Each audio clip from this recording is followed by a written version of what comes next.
Welcome to this week's segment of Athlete52. I'm your host, Daryl Akey, here with Arizona Diamondback sensation Justin Mace. How you guys doing?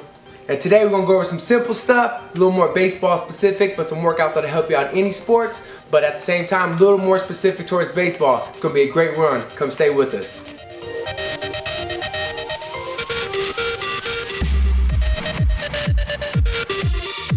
Once again, the key to any good workout is a good warm-up. So what are some things that you like to do in your warm-up? There are a couple warm-ups I like to start with is resistance bands with your ankle straps.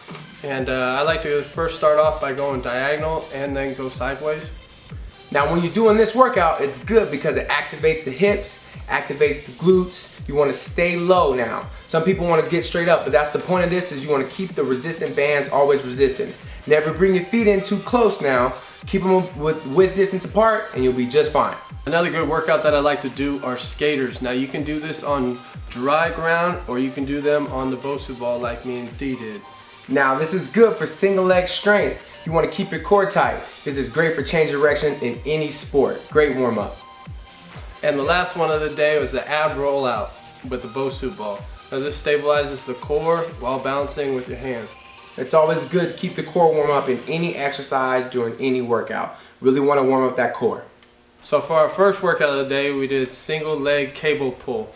And if you want to make this even harder, do it on the Bosu ball.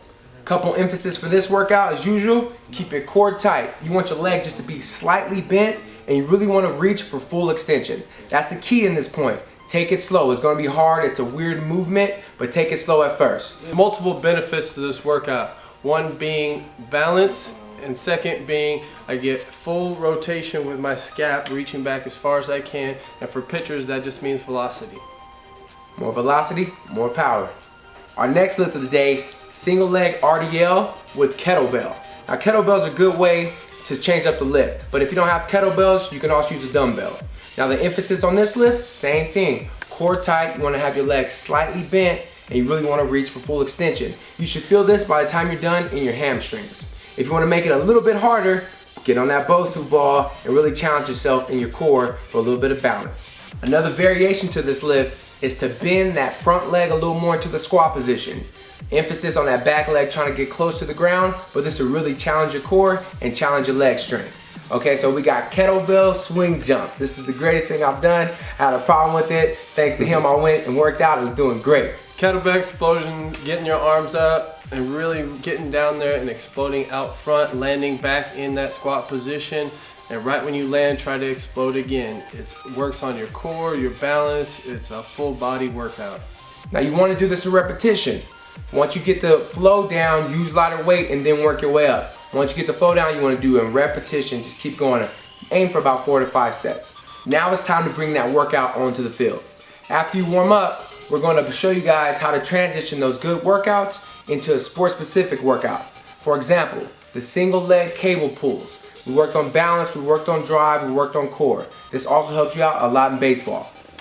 What we did on the field, we get into a lunge position, separate those hands, get into a finish, and throw the ball. But as we do that, we stand up on that lead leg, just like we did on the cable pulls. Now this is good for working on your pitching technique. So what you do is get into a lunge position, separate your hands like you're about to throw the ball, stand up on that left leg and finish hard. Stay balanced, keep that core tight, and let it rip. Now the reason why a lot of baseball players use the Bosu ball is it creates stability. And when we go out on the mound, dirt is sometimes unstable. So you have to be very balanced. So what we did on the field was we did a pickup and a drop down, then drive. So if you're not balanced, you're not going to be able to produce all the power and all the momentum going home that you need to throw an effective fastball. The last workout of the day we did was with sprints with bands. Now the reason we do this, pitchers, when we throw, we get sore and it creates lactic acid. And to get that out is pitchers run. And the reason for running, we need to explode. There's no better way to run than sprints. And with a band on, it creates resistance. And the 2 different times of workout we did, D held me back the whole time while I sprinted, and then he let go to help explode more. Now what you want to do is the emphasis is when you're holding that resistance is you really want to drive. And when you do the second part of the workout, when you let go, this is to create that fast twitch muscle fiber. And that's what we want. So we want to use that power and then use speed. Once again, I'm Daryl Lakery. And I'm Justin Mace. Thanks again for tuning in to this week's Athlete52. Check out more video. We'll see you next week.